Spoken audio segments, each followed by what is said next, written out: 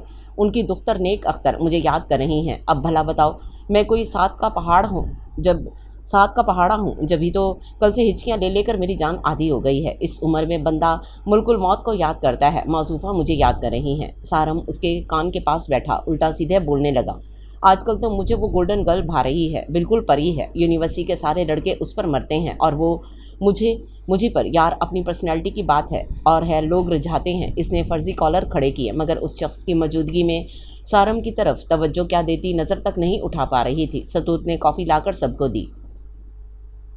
پوچھ لو ان محترمہ سے، اگر ان کو ہمارے چھوٹے سے گھر میں آنا منظور ہے تو چلیں، اور اگر وہاں دم گھٹتا ہو تو ہم سب ان کے دولت قدے پر آ جائیں۔ کافی ختم کر کے خبیبی نے سخت لہجے میں پوچھا، ذل الہی، آپ تو شہزادی عالم کے ساتھ ناروا سلوک پر اتر آئے ہیں، وہ تو ساری زندگی آپ کی جھونپڑی میں رہنے کو تیار۔ سارم کا ابھی جملہ پورا بھی نہیں ہوا تھا کہ خبیب دھاڑا، ہر وقت مت بولا کرو، جب دیکھو یہاں وہاں کی ہانکتے ہو، اٹھو چلیں گھر۔ ستوت اور سارم کے ساتھ وہ بھی فوراً ہی کھڑی ہو گئی۔ اب وہ چاہے کتنے ہی طنز کے تیر برساتا، نفرت کرتا، غصہ کرتا، وہ اس گھر میں اکیلے نہیں رہنا چاہتی تھی۔ رات کی سیاہی سے زیادہ اب اسے دن کے اجالے سے خوف آ رہا تھا۔ دیکھ لیا ذل الہی کا جلال، کہیں سر ہی نہ قلم کروا دیں۔ اس کے ساتھ ساتھ چلتے ہوئے سارم مسلسل بولے جا رہا تھا، مگر اس کا سارا دھیان اپنے سے آگے جاتے شخص کے مضبوط قدموں کی طرف تھا۔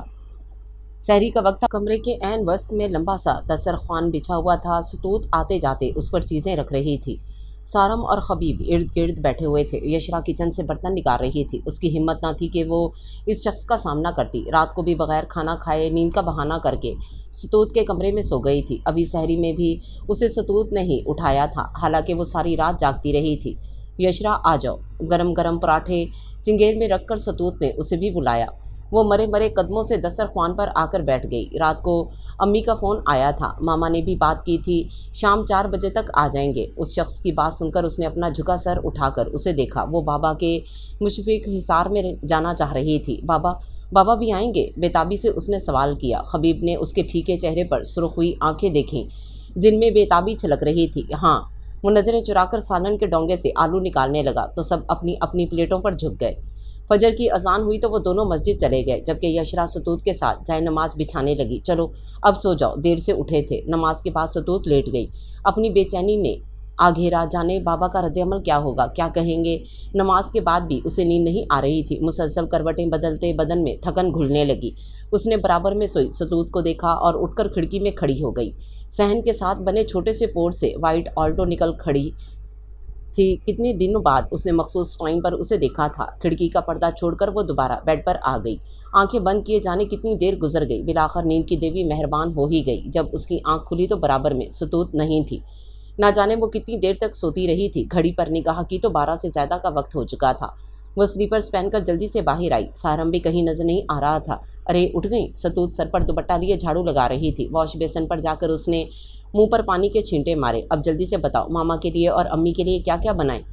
ستوت اسے پوچھنے لگی۔ بابا تو سب کچھ کھا لیتے ہیں۔ اچھا تو آؤ میرے ساتھ تھوڑا کام کرواؤ۔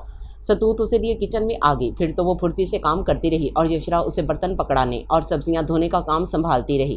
ستوت نے جلدی جلدی کئی چیزیں تیار کر لیں، رول، سموسے، کھیر، بریانی اور جانے کیا کیا۔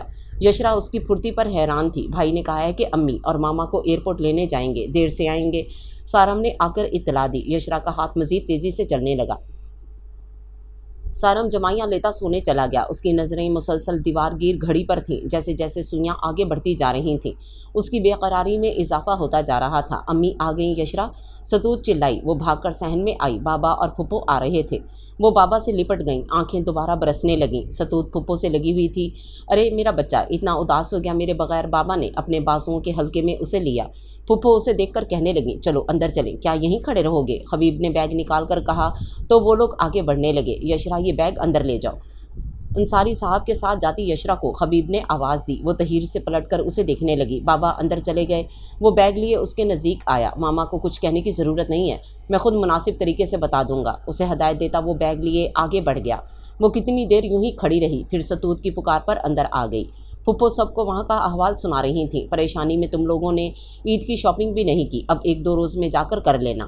شکر ہے مولا کا فیروزہ ٹھیک ہے، میری تو جان ہی نکل گئی تھی، اتنی کمزور ہو گئی تھی۔ وہ بابا کے پاس جا کر خاموش بیٹھ گئی۔ اسے فکر ہو گئی کہ جانے وہ کیسے بابا سے بات کرے، کیا کہے۔ وہ بار بار اپنے سامنے استادہ مضبوط شخص کو دیکھنے لگتی۔ سارے الزام، سارے قصور، ساری خطائیں، ضد، ہٹ دھرمی، سب کچھ اس شخص نے اس کے کھاتے میں ڈال دینا تھی۔ اور وہ بابا کو جانتی تھی، اول تو انہیں غصہ نہیں آتا تھا، اور اگر آتا تھا تو اس نے جھرجری لی۔ ان کے زیر عتاب آنے کے لیے وہ خود کو تیار کرنے لگی۔ بے شک سارا قصور اس کا تھا تو سزا بھی اسی کو ملنی تھی۔ خود کو سمجھاتی وہ اس وقت کی منتظر تھی، مگر افطار کے بعد کھانا بھی کھا لیا گیا اور کسی نے بھی کوئی بات نہ کی۔ ستوت اور سارم کو شاید پہلے ہی سمجھا دیا گیا تھا۔ وہ لوگ تو یوں بے فکر تھے جیسے کچھ ہوا ہی نہ ہو۔ کھانے کے بعد کافی پی کر بابا نے جانے کی اجازت چاہی۔ آپ مجھ سے خفا نہ ہوں تو میں بھی آپ کے ساتھ چلوں؟ خبیب بھی ان کے ساتھ جانے کے لیے اٹھ گیا۔ وہ جانتی تھی کہ وہ کیوں جا رہا ہے۔ ہاں ہاں چلو۔ بابا خوش ہو گئے۔ وہ سب سے ملتی بابا کے ساتھ آ گئی۔ بابا اسے لیے اپنے کمرے میں چلے گئے۔ وہ وہیں کھڑی انگلیاں چٹکاتی رہی، کبھی کھڑی کبھی بیٹھ جاتی، مگر کسی طور چین نہیں آ رہا تھا۔ ایک فیصلہ کر کے وہ یکدم اٹھ گئی اور بابا کے کمرے کے پاس جا کر کھڑی ہو گئی۔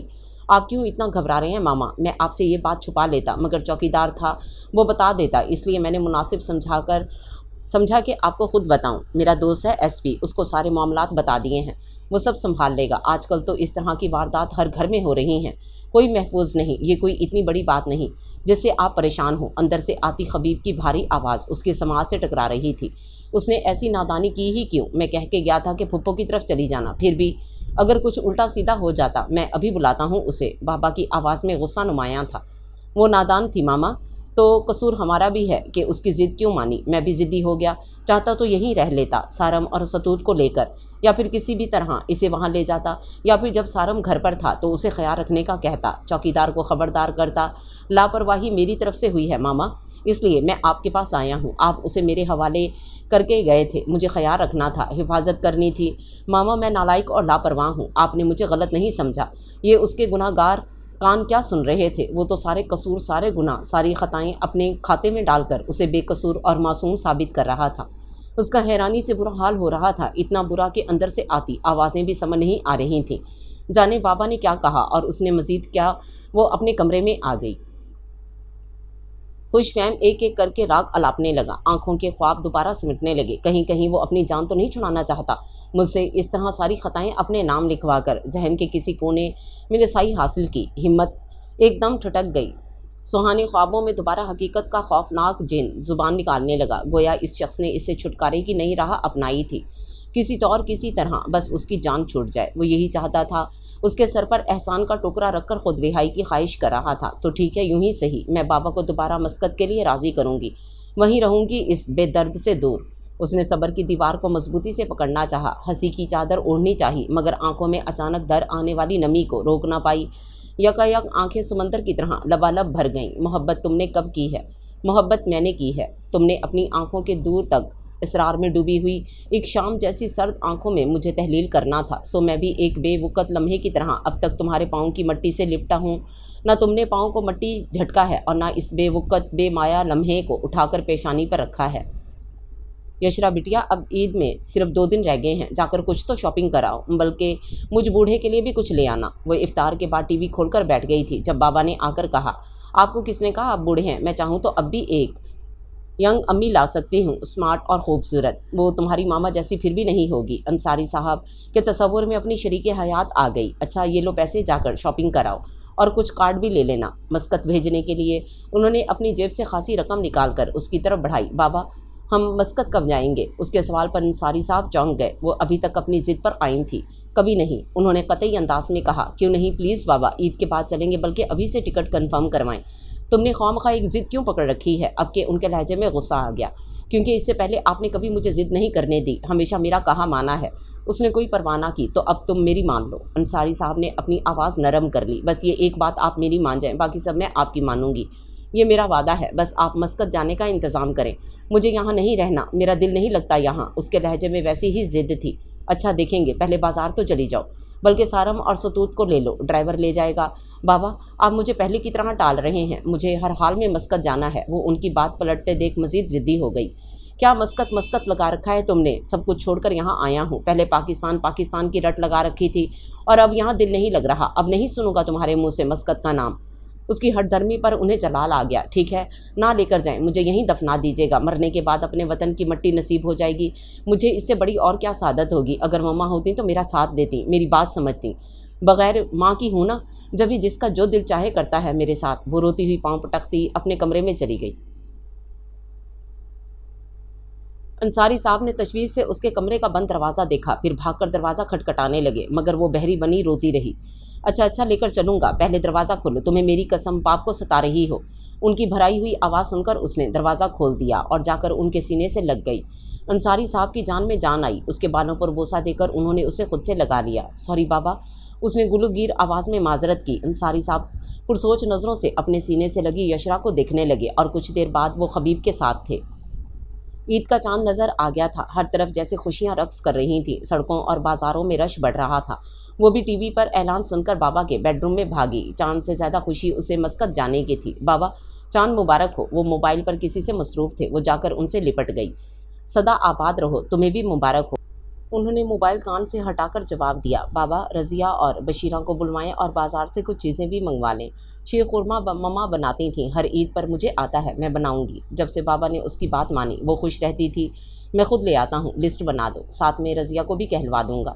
اور تمہاری مما دم پخت اور مچھلی پلاؤ بھی تو بناتی تھیں۔ وہ شرارت سے مسکرائے، وہ شرمندہ ہو گئی۔ وہ تو مجھے نہیں آتا بابا، ہاں اگر آپ کو ترکیب معلوم ہے تو مجھے بتاتے جائیے گا، کچھ تو بن ہی جائے گا، دونوں مل کر بنائیں گے۔ کوشش کرے تو بندہ کیا نہیں کر سکتا، اور کھانا پکانا کیا مشکل ہے، بس چولہا ہی تو جلانا پڑتا ہے۔ ہاں، اور چولہے کے ساتھ دل بھی۔ خیر میں لینے جا رہا ہوں چیزیں، ستوت کو یا سارم کو یہاں بھیج دیتا ہوں۔ ہاتھ میں پکڑا موبائل آف کر کے انہوں نے سلیپرز پہنے۔ بابا آپ نے موبائل آف نہیں کیا اتنی دیر، چاہے کوئی ہماری ساری باتیں سن رہا ہو۔ اس نے ٹوکا۔ ہماری باتیں ہی کیا تھیں، اور ہو سکتا ہے اس نے آف کر دیا ہو۔ انصاری صاحب نے لاپرواہی سے کہا۔ بس سب سے زیادہ تو آپ کی بیٹی کے سگھڑ پنے کا راز کھل گیا۔ وہ جس وقت سودا لینے چلے گئے، یشرا ڈرائنگ روم میں آ کر جائزہ لینے لگی کہ کیا کیا صفائی کروائی جائے۔ رضیہ اور بشیرہ کو بابا نے بھیجنے کا کہا تھا، پھر ستوت کو بلانے کا سوچنے لگی تاکہ اس سگھڑ آپا سے مشورہ لے سکے۔ جب ہی آہٹ پر پلٹی، یقیناً بابا نے ستوت کو کہہ دیا تھا۔ اس نے نگاہ اٹھائی تو ٹھٹک گئی۔ کڑکڑاتے کاٹن کے سوٹ میں اپنے دراز سراپے کے ساتھ خبیب کھڑا تھا۔ اس دن کے بعد سے آج اس نے اسے دیکھا تھا۔ بابا سودا وغیرہ لینے گئے ہیں، اس نے قدرے رکھائی سے اطلاع دی۔ مجھے بتا کر گئے ہیں۔ وہاں سے اطمینان بھرا جواب ملا۔ وہ حیران ہوئی، کیا بابا نے اسے بھیج دیا تھا بجائے سارم یا ستوت کے؟ میں تم سے کچھ پوچھنے آیا ہوں، بیٹھو اور میرے سوالوں کا جواب دو۔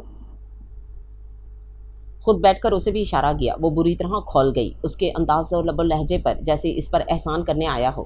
یہ کوئی کمرہ امتحان یا انٹرویو پینل نہیں ہے جو میں آپ کے سوالات کے جوابات دینے کی پابند ہوں۔ فضول بحث مت کرو اور بیٹھ جاؤ۔ اب کے آواز میں کرخدگی کے ساتھ جلال بھی آ گیا۔ وہ ناچار بیٹھ گئی۔ دوسروں کو ستانے کا شوق کب ختم ہوگا؟ کب تک بچہ بنی رہو گی؟ میں نے کس کو ستایا ہے؟ وہ تیر کی طرح اس مغرور شخص کو دیکھنے لگی جس کے چہرے پر خشونت تھی۔ ماما کو؟ اور کس کو؟ کیوں ضد کر رہی ہو مسکت جانے کی؟ یعنی اسے ساری خبر تھی۔ اسے بابا پر غصہ آ گیا۔ آپ سے تو نہیں کر رہی ضد، اپنے بابا سے کر رہی ہوں۔ اسے سخت غصہ آیا۔ ٹانگیں الگ بوجھ اٹھانے سے انکاری ہوئی۔ کوئی ضرورت نہیں ہے کہیں جانے کی یا ماما کو ستانے کی، خاموشی سے رہو۔ نرمی کے بجائے سخت لہجے میں خواہ روب جمایا جا رہا تھا۔ وہ کھول گئی تاہم اس کے انداز پر دل سہم گیا۔ آپ کون ہوتے ہیں مجھ پر روب جمانے والے؟ میری مرضی کہیں آؤں جاؤں۔ حت المکان اس کی طرف دیکھنے سے گریز کیا۔ اس کی شعلہ اگلتی آنکھیں اور خشونت بھرا چہرہ سارا اعتماد ہوا کر دیتا تھا۔ 5 ماہ پہلے میں یہ حق حاصل کر چکا ہوں، کئی 100 لوگوں کی موجودگی میں۔ کوئی ضرورت نہیں ہے کہیں جانے کی، میں نہیں مانتی اس حق کو۔ وہ جلبلا گئی، گویا ذل الہی کا حکم سنایا جا رہا تھا۔ نہیں مانتی تھی تو روزانہ ٹیرس پر لٹک کر میرا انتظار کیوں کرتی تھیں؟ میرے آنے جانے کے اوقات کیوں یاد رکھتی تھیں؟ بار بار میرے سامنے کیوں آتی تھیں؟ وہ بری طرح دھاڑا تھا۔ یشرا کا سکڑا سمٹا دل اچھل کر حلق میں آ گیا۔ کیسی سبکی، کیسی شرمندگی تھی کہ وہ جھوٹ بول کر بھی اپنا دامن نہیں بچا سکتی تھی۔ اس شخص کے ہاتھ ایک پوائنٹ آ گیا تھا۔ آپ نہیں مانتے اس حق کو؟ نگاہیں اٹھائے بغیر اس نے پھنسی ہوئی آواز میں کہا۔ کیا چاہتی ہو؟ فلمی ہیرو کی طرح تمہارے ارد گرد گھوم گھوم کر گانے گاؤں، فضول جذباتی ڈائیلاگ جھاڑوں، عشقیہ شعر بھیجوں یا آسمان سے تارے توڑ کر لاؤں؟ اتنے لوگوں کی موجودگی میں میرا اقرار تمہارے لیے کافی نہیں تھا؟ وہی کی وہی کرخدگی، وہی سرد لہجہ۔ یشرا کا دل بھر آیا۔ اس شخص کی نظر میں اس کی حیثیت یوں تھی جیسے کمرے میں پڑا ہوا سامان ہو جس کے ہونے یا نہ ہونے سے کوئی فرق نہ پڑے۔ آنسو گالوں پر بہنے لگے۔ کیسا کھٹور بے درد شخص تھا! تمہیں سوائے رونے کے اور کچھ بھی آتا ہے؟ اب رو کیوں رہی ہو؟ کیا کہا ہے میں نے؟ وہ مزید زور و شور سے رونے لگی۔ بقول بابا کے وہ نرم خو پرخلوص محبت کرنے والا شخص تھا۔ ابھی اگر آ کر اس کا انداز اور رویہ دیکھتے تو اپنے مشاہدے اور تجربہ کاری پر خود کو ہی ملامت کرتے۔ ایسے کیوں رو رہی ہو؟ کیا مر گیا ہوں میں؟ اتنے سفاک لہجے پر اس نے چونک کر نگاہ اٹھائی اور دل پر ہاتھ رکھا۔ اس کے اتنے بے ساختہ انداز پر وہ اسے دیکھ کر رہ گیا۔ جو کچھ ہے تمہارے دل میں کہہ دو۔ تمہارا رویہ اچانک کیوں بدل گیا؟ کیوں تم سب سے متنفر ہو گئی؟ وہ کچھ نرم پڑ گیا تھا۔ وہ ہونٹ چباتی رہی۔ کیا کہتی، کیا بتاتی؟ وہ کچھ دیر صبر سے انتظار کرتا رہا۔ کیا پوچھ رہا ہوں؟ سمجھ نہیں آ رہی ہے؟ پھوٹو منہ سے۔ مجھے الہام نہیں ہوتا۔ وہ دوبارہ دھاڑا تھا۔ یشرا گھبرا کر اس پل میں ماشا شخص کو دیکھنے لگی جو دل کی سب سے اونچی مسند پر بیٹھا تھا۔ آپ مجھے پسند نہیں کرتے، میں درد سر ہوں آپ کا، دن رات کا سکون چھین لیا ہے میں نے، آپ کا سونے کا چمچ لے کر پیدا ہوئی ہوں اس لیے۔ گلے میں پھنسا ہوا نمکین گولا آنسوں کی شکل اختیار کر گیا۔